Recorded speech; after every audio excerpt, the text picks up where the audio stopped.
Now, common symptoms. So, when we are talking about common symptoms and uncommon symptoms, we should know that this way of classification was brought about by Dr. Hahnemann. So, Dr. Hahnemann ने symptoms को दो classes में classify किया था. एक था common, जिसको उन्होंने general भी बोला था, और दूसरा था uncommon, जो कि peculiar symptoms होते हैं.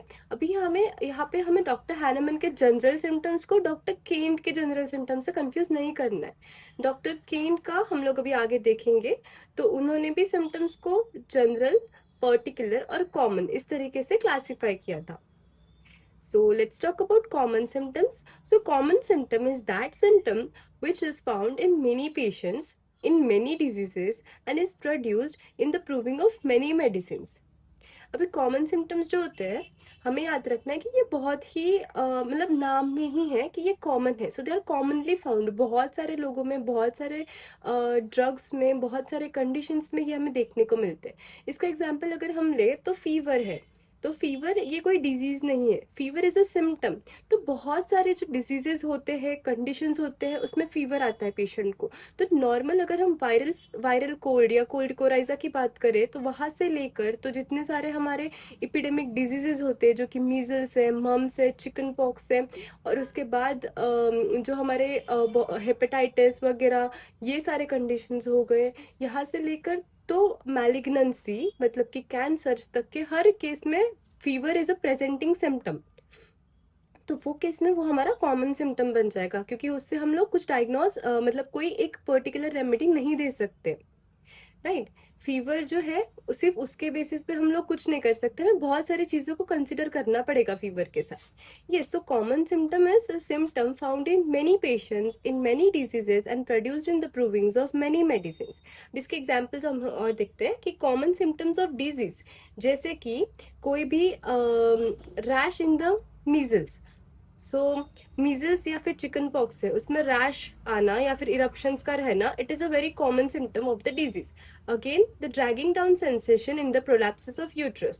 So again, it is a very common expression of symptom which a patient experiences. Next is stitching in the chest and rusty expectoration. So in the case of pneumonia, the presenting complaints are always stitching type of pain in the chest along with rusty sputum or rusty expectoration. Now in the case of cholera, the rise watery stools and profuse vomiting are the common symptoms of the disease. So these are also known as the pathognomonic symptoms of the disease. तो ये हो गए हमारे common symptoms of disease. अभी हम लोग बात करते हैं common symptoms of medicine. So diarrhoea, fever, loss of appetite, headache, sweat, cough, swelling, ये सारे जो कंडीशंस होते हैं, ये हमारे एकोनाइट से लेकर जिंकमेट तक हर रेमेडी में हमें ये सारे सिम्टम्स दिखने को मिलते हैं. तो ये सारे सिम्टम्स जो हो गए वो बहुत ही कॉमन सिम्टम्स है, इसीलिए इनको कॉमन सिम्टम्स ऑफ मेडिसिन बोलते हैं. Next is importance. सो जो कॉमन सिम्टम्स होते हैं वो हमें डिजीज डायग्नोसिस करने में हेल्प करते हैं, because they point towards a particular disease. Then next it is they have least value in the selection of homeopathic remedy. जैसे हमने बात की थी कि जितना ज़्यादा होम्योपैथिक इम्पोर्टेंस है किसी सिम्टम का, उतना ही कम उसका डायग्नोस्टिक वैल्यू है. तो जैसे ही इसका डायग्नोस्टिक वैल्यू बढ़ रहा है, उसका होम्योपैथिक इम्पोर्टेंस जो है वो कम हो जाता है, बिकॉज वो कॉमन सिम्टम बन गया है. इट इज डिजीज का symptom. In homeopathy sometimes they are useful for palliative treatment. तो पैलिएटिव केसेस में जहाँ पे हमें थेराप्यूटिक वैल्यू ज़्यादा इंपॉर्टेंट है, जहाँ पे हमें थेराप्यूटिक प्रिस्क्रिप्शन देना है, तो वो केस में हमें कॉमन सिम्टम्स बहुत इंपॉर्टेंट हो जाते हैं. नाउ टू जज द क्यूरेबिलिटी ऑफ द केस. तो सिम्टम का इंटेंसिटी और सिम्टम का सिविरिटी, इससे हमें केस का प्रोग्नोसिस समझ में आता है. प्रोग्नोसिस मतलब the fate of the disease, मतलब उसकी curability and incurability. Now next is to advise the diet and proper auxiliary management. तो कॉमन सिम्टम्स के हेल्प से हम लोग एक proper auxiliary line of treatment उनको सजेस्ट कर सकते हैं पेशेंट को. उनको प्रॉपर डाइट और जो है वो प्लान करके दे सकते हैं. Now, very important to allopaths as their specific treatment is based on the diagnosis of the disease, because their main this line of treatment is based on the disease diagnosis, and hence this common symptoms are very important for the allopaths. Now the uncommon symptoms. So now these symptoms are known as the peculiar symptoms. So in every case of disease, there are two groups of symptoms. कभी भी जब भी हमारे पास patient disease, कोई भी disease या condition लेकर आता है, तो हमेशा उसके पास दो टाइप के सिम्टम्स होते हैं। एक होते हैं कॉमन सिम्टम्स, जो कि वो डिजीज के सिम्टम्स होते हैं, और फिर एक होते हैं पेशेंट के, इंडिविजुअल के खुद के अलग सिम्टम्स। सो ये जो डिजीज या फिर कॉमन सिम्टम्स होते हैं, इनकी हमने ऊपर बात की। तो ये होते द so, इन्हें हम डिफाइन क्या करते हैं कि some symptoms are common to many cases और सिमिलर टाइप ऑफ डिजीजेस।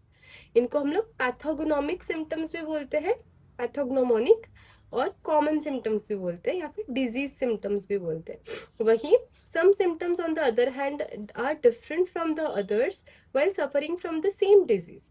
तो यहाँ पे हम लोग एग्जाम्पल लेंगे कि चार पेशेंट्स है, चारों के चारों टाइफाइड से सफर कर रहे हैं, लेकिन हर पेशेंट का इंडिविजुअलाइजिंग सिम्टम वो अलग है। जैसे कि कोई पेशेंट थर्स्टलेस है, किसी को बहुत ज्यादा थर्स्ट है, कोई पेशेंट जो है उसको पेक्यूलियर क्रेविंग हो रही है चॉकलेट्स की, या फिर कोई पेशेंट है उसको बहुत ही ज्यादा प्रोफ्यूज स्वेटिंग हो रहा है, लेकिन सिर्फ उसके हेड पे या उसके स्कैल्प पे। तो ये जो सारे कंडीशंस है, ये हमारे टाइफाइड डिजीज से इनका कुछ लेना देना ना, सॉरी, कुछ लेना देना नहीं है। तो ये जो है, ये पेशेंट के खुद के इंडिविजुअलाइजिंग सिम्टम्स है, इन्हीं को हम लोग बोलेंगे अनकॉमन सिम्टम या फिर peculiar symptoms.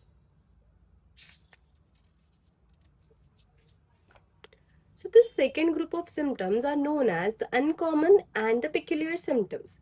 These symptoms are unaccountable, unexplainable, absurd, or paradoxical. These symptoms are found in few patients and in provings of few medicines। तो जैसे अभी हमने बात किया कि हमारे पास चार टाइफाइड के पेशेंट्स है, और चारों में अलग अलग एवर्जन्स, डिजायर्स या थर्स्ट या पर्सपायरेशन है। तो ये सारे अनएक्सप्लेनेबल और absurd चीजें हैं, we can not explain them on any pathological और फिजियोलॉजिकल बेसिस। सो इसीलिए इनका इम्पोर्टेंस बढ़ जाता है, और ये इंडिविजुअलाइज करते पेशेंट को और मेडिसिन को। So no two persons are same, and as every man is unique by reason of his individuality, his reactions to the same disease cause also vary. Hence symptoms vary from person to person। तो यहाँ पे ये बोल रहे हैं कि क्यों हमारे जो सिम्टम्स होते हैं, जो इंडिविजुअलाइजिंग सिम्टम्स होते हैं, वो क्यों अलग अलग होते हैं हर केस में। क्योंकि हर इंडिविजुअल की खुद की ससेप्टिबिलिटी होती है, और हर इंडिविजुअल का खुद का तरीका होता है कोई भी डिजीज स्टिमुलाई को रिसीव करके उसके अकॉर्डिंग रिएक्ट करने का। तो वही चीजों की वजह से, वही यूनिकनेस के वजह से हर किसी के इंडिविजुअलाइजिंग सिम्टम्स अलग होते हैं, और बेस्ड ऑन वो इंडिविजुअलाइजिंग सिम्टम्स हम हमारी रेमेडी सिलेक्ट करते हैं। अभी यहाँ पे हमारे एग्जाम्पल्स है कि हाई फीवर विथ थर्स्टलेसनेस। तो यूजुअली हम लोग सोचते हैं कि बहुत ज्यादा फीवर है किसी को, तो mostly that patient has dryness, उसको थर्स्ट बहुत ज्यादा हो जाएगी, बट यहाँ पे उल्टा है। So cold skin with aversion to covering. Again, if patient has cold skin, so we expect that the patient will want to cover, but यहाँ पे again it is reverse, that the cold skin with aversion to covering. Next is palpitation, which is ameliorated by exertion, which is also very different. Then coryza relieved by cold bath. Last is burning relieved by heat। तो ये जो सारे unique symptoms है, जो भी remedy हमारे unique symptoms को cover करती है, that will be the simillimum in the particular case. So this symptoms helps us in individualizing a particular case from others while suffering from the same disease, and thus they are indispensable for selecting the homeopathic remedy। So this uncommon symptoms, जिनको हम लोग peculiar symptoms भी बोलते हैं, और इन्हीं को हम लोग कैरेक्टरिस्टिक सिम्टम्स भी बोल सकते हैं।